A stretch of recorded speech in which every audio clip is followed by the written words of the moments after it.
Hello, and welcome to Traverse. My name is Franziska Airy. I'm a theatre and opera director talking to you from the RAM Theatre in Budapest, Hungary. Every week I'll be talking to different industry professionals from all over the world about their careers, the shifts and adjustments they had to make during this pandemic, and their hopes and dreams for the future. This is Traverse. What's next for our industry?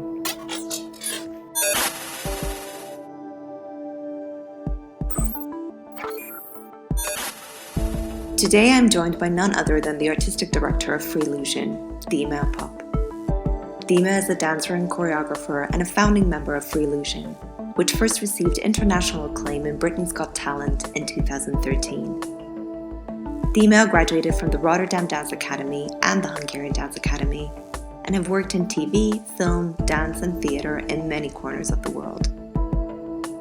For 2 decades she has been creating multimedia performances, combining dancing technology and working with projection mapping way before it was cool.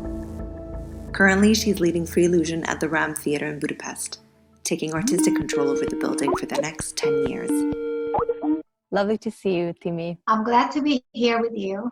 Thank you. First of all, thank you so much for welcoming me to your gorgeous auditorium. You have quite a workplace. Yeah, beautiful theater. It's great. I feel very much at home here. I think the last time I was in a theater was in September, so it feels very comfortable and nostalgic. It's good to be back, right? Yeah, really good to be back.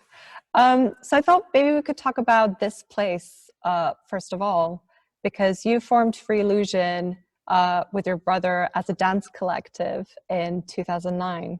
Which was 11 years ago now. And now you lead the company called RAM Theatre by Freelusion. So could you tell me a little bit about this journey first? Because our company, which is specialized in visual design combined with dancing, so it's virtual reality and reality meets on stage.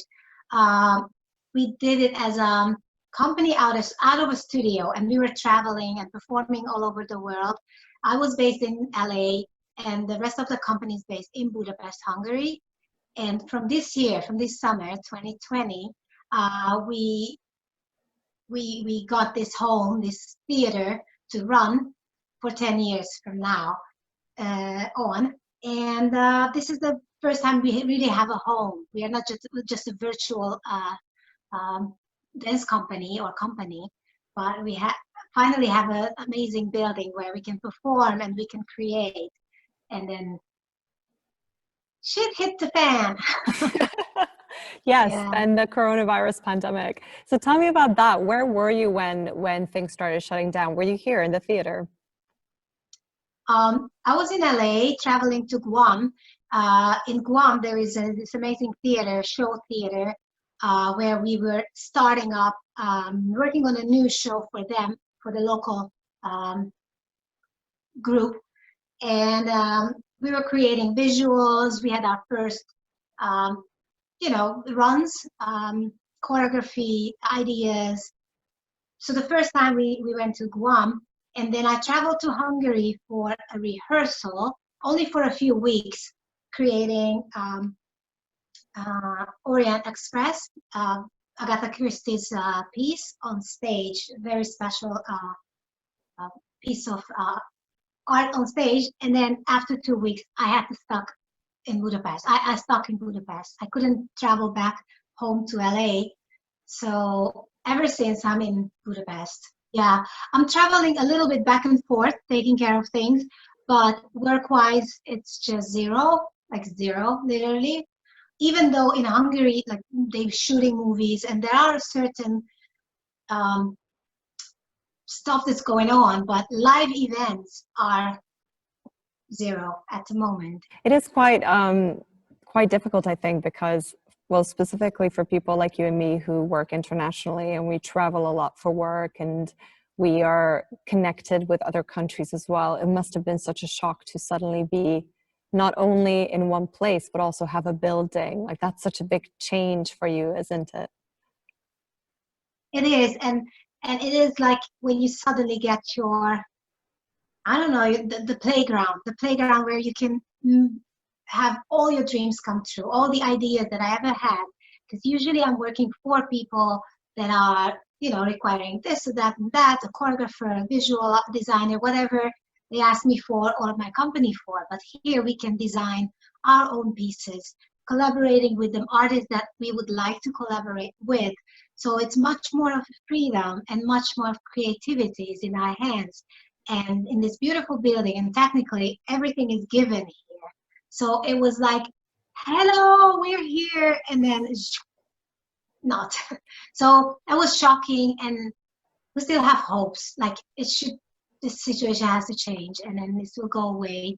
And even with the doors closed, we're working, and we have a lot of plans because online and streaming and all that is possible. So we are planning still a lot of things and then beyond. So we have all kind of options. We have a few plans. Most of them are secret, but yeah. I was about to ask you, are you allowed to talk about these plans? Let's say, yeah, I'm dreaming of a theater slash studio, a studio as if shooting movies or any type of like music videos. So combining these two surfaces, because I'm really into this streaming and online and virtual combining with live performances genre. I don't know how it's going to be called in the future, but I'm very sure that something is about to be born, and then one day it will have a name. It is something that is a hybrid. It's combining multiple surfaces and genres together. It's like how did you call it? What was your expression of discipline? Multidisciplinary? Interdisciplinary. Interdisciplinary, yeah. It is, and even more combined with the location. It's virtual, it's live, it is a physical place. Is it something that you put on as a layer? Is it an extended reality, XR studios, or whatever you combine it with? So it's super exciting. Something new is about to be born, and I'm really happy that I'm a part of it, since my brain was always into what's next. And did you watch many streams of theater performances? Was that something that you did during the lockdown? Yeah, I was looking around from events to the most extreme theater experience ideas, and even huge like Billie Eilish's or Kylie Minogue or Dua Lipa's concert that was streamed from a studio with XR or with other elements added to it. So I was really curious how other creatives are thinking about given situation. You want to have live events. How do you turn it into streamed events? And what are those people's tools? And what would be my tools? And the funny thing is, a lot of things are, of course, in common, but I'm pretty sure it could be more out of the box. I'm looking for something more shocking and new. And when you mean shocking and new, what does that mean for an audience? Because what I noticed this last year, watching things that were happening live but were streamed, is that there wasn't enough thought put into the audience's side of how it's actually supposed to be consumed. And the fact that I didn't even have to get dressed and I could just eat or pause things or even walk away and come back, it felt like I had a newfound agency that I don't usually have in the theater. Because when we're in an auditorium, the lights go down, everything's dark, and you kind of give up your identity for an hour and a half or 2 hours. And I think you don't really have that when you're streaming, when you're in your own home or in the comfort of your own home. So how do you think how can virtual theater or stream theater tackle that? We have to go back to the basic, I think, to understand what's going on. And so far we had a live audience in one space enjoying the same vibe that was on the stage. this is when our heart beats together. We get the vibe, we get all of it together, and this is one amazing unison feeling. This is what is no longer available, and many people try to do the same thing, but you cannot replace, you cannot transition this feeling into an online place.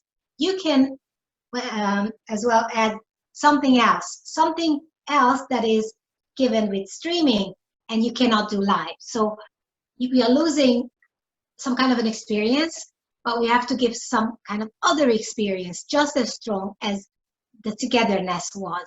Togetherness can still be available because streaming and watching everyone at once is again something that I know everybody, 7 o'clock, everybody all around the world is sitting down right now because it is happening right now. And then you have a chat surface, or somehow the audience gets involved, and at home I'm feeling that it is happening live and we are all watching, like any sports or whatever event, Olympics or whatever happens, and everybody's watching.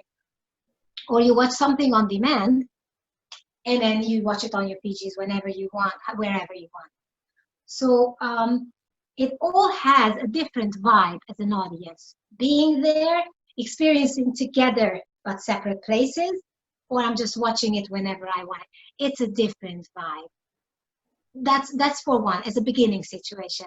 Second of all, how can you get the audience involved in the show, in the story, with each other, with the performer? Does the performer talks to me, comes to me? Do we have any dialogue? Do we have any interaction? And that's where there could be a lot of tools. And then that's when creatives can get really creative. How do you get them involved with chat rooms, fan rooms, cities separately, maybe small group of people are watching at home in a big screen and they are involved. You can have games within. So it's the interactivity and the liveness, and it is for you, and it came to my house and I'm there. That kind of a feeling should be there, and that's when you can play with if you want. And do you think technology can make that happen?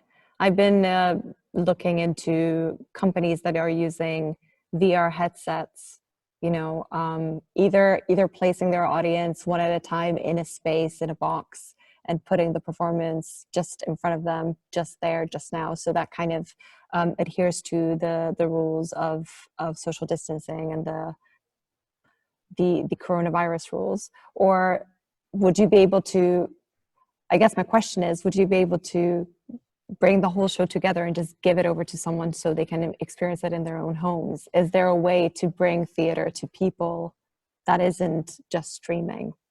Yeah, absolutely. And that's what we have to play with. And the more ideas are coming up, the more colors and more colorful it becomes. I think the key is combining genres. Movie has to be involved because there is cameras involved. And I think once cameras are involved in a dialogue, in a total, like it's not just a theater, you know, you just record it from the front and then that's what you're watching. But if it's more alive, it's 360, it's everywhere. And you feel that it's live as the actors or the dancers performing, but the camera work makes it like a music video / movie, or even you can add game-like look to it. And then I have the POV and the audience that I'm in it and I'm walking and it's like just I'm playing any games. And tons of other ideas. So I think the point of views, and that if it's VR, it's become more real, maybe More you were visceral, more involved. yeah. So that will help. But imagine watching any pop star having a great party and throwing a party for you, and then you put it out there in a big screen at home with a projector or a big TV, whatever you have. You make your lights at home, you dress up, and then you are inside a party. I think that's a completely untapped market so far, because I think we're watching so much. Everything we consume is basically coming through screens. And I think that was the biggest change for me last year, is that all my interactions became virtual as well. So everything that I was consuming was either through my laptop or my phone. And I think we really miss being able to smell and touch and feel things. So maybe virtual reality could be some sort of way to that. Where did this idea come from for you? How did you become involved in projection mapping as someone who came from dance? I've been dancing all my life since I was 3. It was kind of obvious I'm going to become a dancer.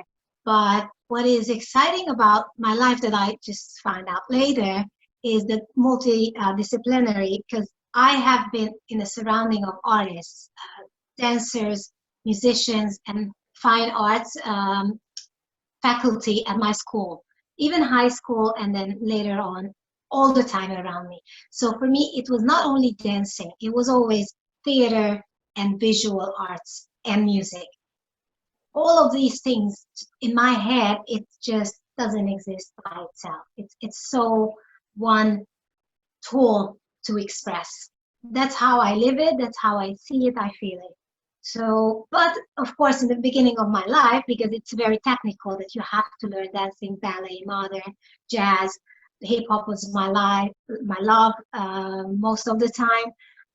And even my dancing is mainly hip hop and contemporary. So it's the urban contemporary would be my style, slash very feminine stuff as well.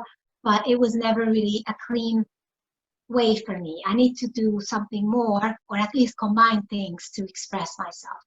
So dancing was the main thing, but I was open to everything else and very interested. And 2004, a graphic designer friend of mine was creating this website, and he asked me to be the dancer. And then he said, I can move the background in the website around me with my movements. Like, what? How? What? Like, becoming these two surfaces coming together, like, you know what, this is amazing, because this is how I see space around me. I'm moving things around me. Wow, and now it's visible. And then full turn, 180-degree turn for me. And then I said, okay, this is the thing that I want to do for the rest of my life, because movement itself, it's amazing and it gives me a lot. But as a choreographer and a creative director, I want to see the full picture. And the movement expresses, but what happens around it? It affects the space. It affects colors and textures. And now it is visible because there is this technology. Before that, we were taught to be dancing like, okay, now you're drawing a red line, and then around you, then it twirls, and then slash, and then grab. There was always pictures. You have to have pictures when you move and dance. And you see that in front of you. And then suddenly somebody tells you that it can exist. It is there. I can show you that space, whatever you're talking about, your red lights and swirls and whatever you imagine. So this is how it started. It's fascinating to me to see that you move. It's almost like you see yourself in some sort of matrix or some sort of system where you move and something responds to. That's incredible how your brain works. You know, it's actually, it is coming from Rudolf Laban. It was a Hungarian movement theorist. He said there are 4 dance elements, which goes for movements as well. It is time, space, effort, and body. So along these lines, you combine what my body does where and how fast, and what effort I'm using. Is it light? Is it heavy? Is it my shoulder?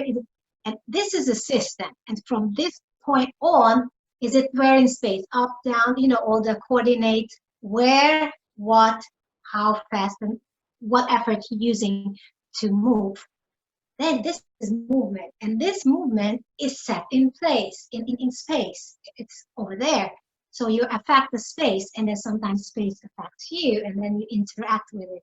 You're dancing with it in space. That's what it is. That's incredible to me. It's almost like you were always made to direct people in a company, because that's also, isn't that a way of a system and putting people in a system and having interactions and working collaboratively? You know, if you think about a painting, and even if you put things on stage, of course there are other elements to it, but one for that is how you place certain things, you know, on stage with people. You move colors, you move the background. So this is already like a picture, and all the ratios and heaviness and lightness, and that creates a dramatic effect. And that's what you do with your body, with many people on stage. And then actually this is what you do with animation or any kind of abstract or figurative elements. You put them into places and you make them move. You're a dancer. Everyone tells you that you should be a dancer. You find this amazing technology. And then where does Freelusion come in? So with all this technology, with this friend of mine, I was performing independent theater pieces, sometimes at events for commercial events or for companies, wherever people invited me to perform with my background. I was there with my dots and lines, created music videos, TV shows. So I started on my own with this guy. And then once I was asked to create a show with cubes and dancers. And then I invited my brother and his friend who had a company, video mapping company, which was a slightly different thing because it uses a special software to map the 3D environment. I'm like, why don't we combine your high-tech technology and my vision of interacting with the animation? So it is already 3D elements, interacting, the dancers with the background, telling a story, having all this visual effect that makes sense, and it has a beginning and an end. So we created something together, and it turned out really cool. It's not just, we were like, oh wow, because we saw it only on paper and a monitor. How's it going to turn out? And the dancers were like doing stuff. They had no idea what's being projected wherever. Just 5, 6, 7, 8, no idea what's going on. When this all came together, it was like, wow, this is the beginning of something huge. It was right away obvious. And then from that on, we started to perform more and more places, and we went to Got Talent, first Britain's Got Talent, America's Got Talent, all World's Got Talent even we got there. So TV shows gave us the jump, that was the jump board for us to travel the world and perform all over the world. And then I moved to LA, which was amazing up until this point that there's no work for us right now. Yeah, this is how we started and grew until we have a theater.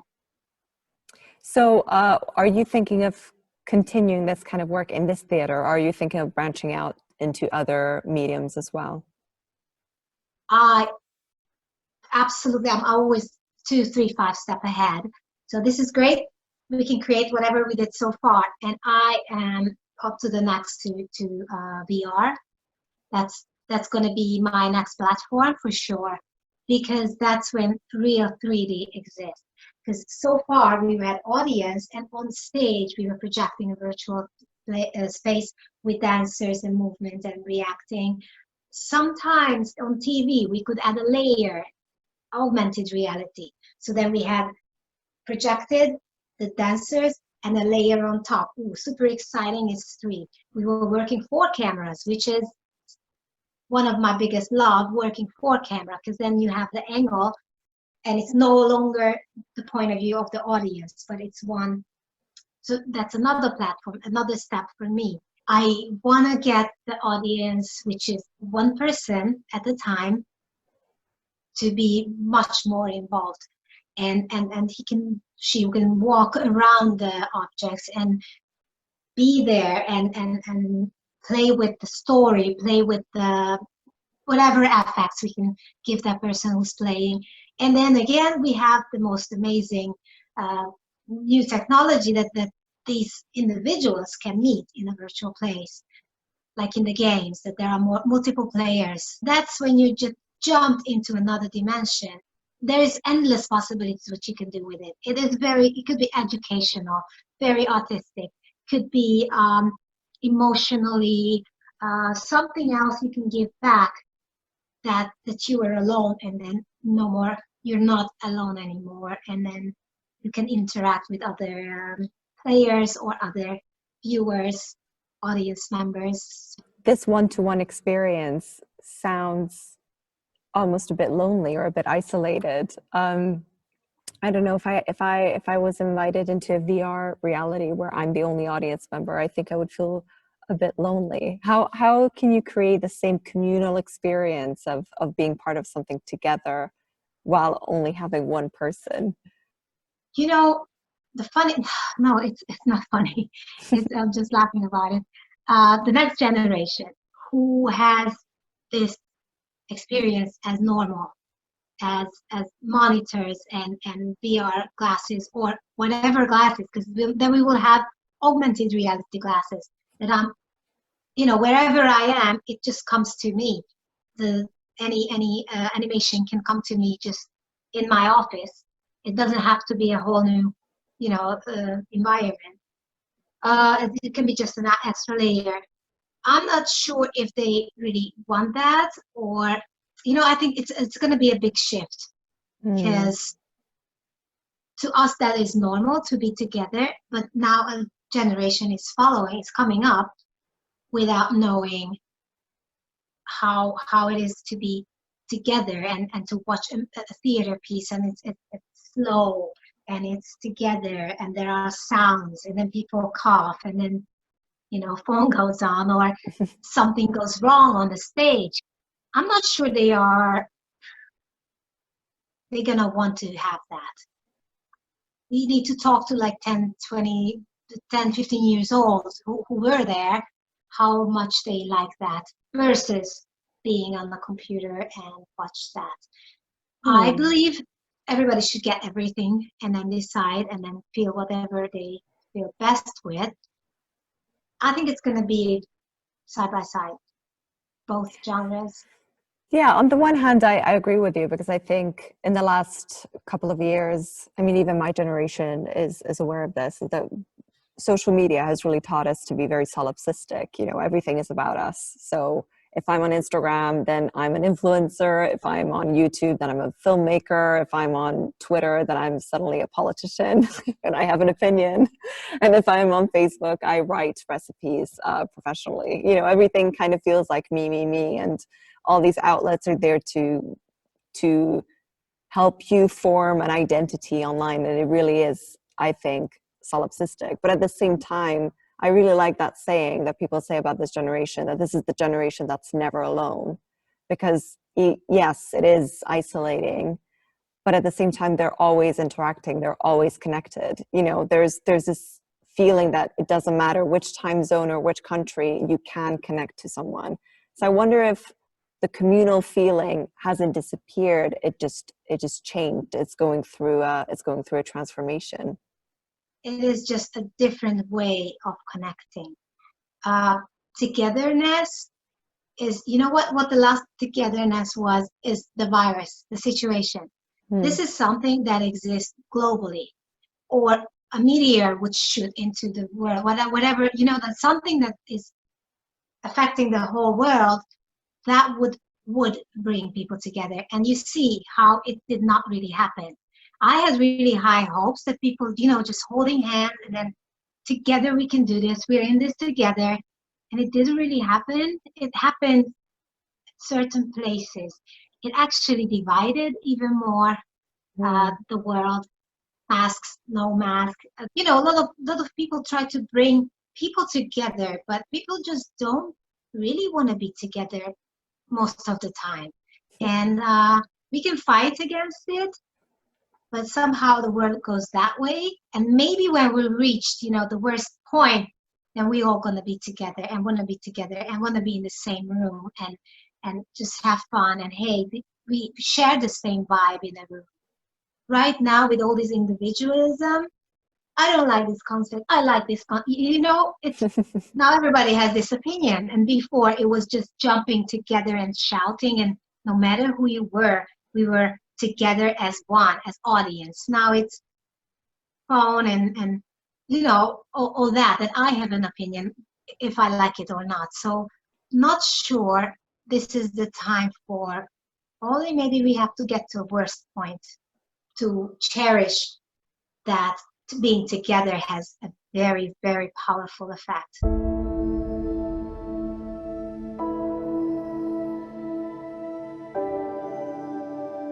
I was just wondering, because you had such a long and varied career and you worked in so many different places, if you can pinpoint one moment in your career that was maybe a difficult decision, or maybe you took a risk, whether it paid off or not, it's fine. But I just really want to see if there is a moment you can pinpoint.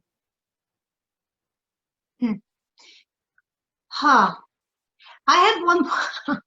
Okay, it's hard to say one, but I know I had one when I was like 23, 24, and then suddenly my career stopped because I was already choreographer and dance teacher, and suddenly nothing happened for months. I got depressed, and I was talking with my mom like, hey, it's just not going to work out. Maybe I'm not cut out for this. This is just not my fit. We all thought that I was talented, but you see, no job. It's not going to happen. And then my mom, okay, you should be a flight attendant, and then you can travel and then see the world because you want to see the world, right? And like, yeah. You should be a flight attendant. Yeah, maybe I should be. And then, so I wanted to give up this whole career because it didn't work out for months, 2 months, let's say. And then, of course, then it never, and endlessly, you know, one work after the other happened up until this point. So that was shocking. That was taking a risk of saying goodbye to something that I loved and that I believed in, but it just didn't happen for me, and I was very impatient. That taught me to, everything will happen. Everything is there. Believe in yourself and just do what you can best. And even now that I'm without a job for months now, almost a year actually, it made me think of what else can I do? What else? How can I survive in the world if I cannot do what I can do? And even if I want to teach dance, go back to teaching, people cannot come to the same room. Online teaching is something that I would really not want to do. I rather, I don't know, do anything else. Like that just doesn't work for me. Did you come up with something else to do while the pandemic was going on? No. No, I was sitting at home. No, I was still planning and doing it. I just didn't. I don't know what I could do. Like, yeah, I could teach. That's what I could do, and I can train people. But I think half of the world is out of jobs now, right now, which is really, really sad. And then, of course, there is benefits that we receive for a while, but it cannot hold that much longer. So then I have to, I don't know. I wanted to always have a surf rental place, open a surf rental place by the ocean somewhere. Really? That would be my other idea. Yeah. Yeah. Just by the water. Anything by the water. Sounds so peaceful and so different to what you're doing now. Yes. Yeah. So otherwise that's gonna be my retirement plans. To wrap up our conversation, I'm going to ask you to do something for me, and I'm going to ask every guest on Traverse to do this at the end of the interview. I'm in this amazing theater, in your theater, and I was wondering if you could be here right now, and if anything were possible, what would you make happen in this space? You know what? I would fill up the seats. I want to see audience in that theater. No matter what they're watching, I'm telling you, I just really want that audience to come back and the virus to go away and just be safe together and sit together and enjoy the show together. Anything on stage, I would be happy to see that. Thank you for making all this happen, Timea, and thank you for the lovely chat. Thank you for having me, and it was really awesome talking to you.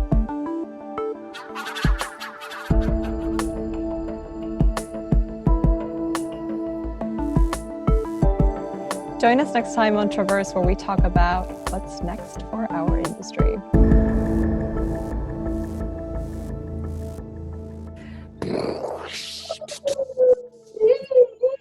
Yeah.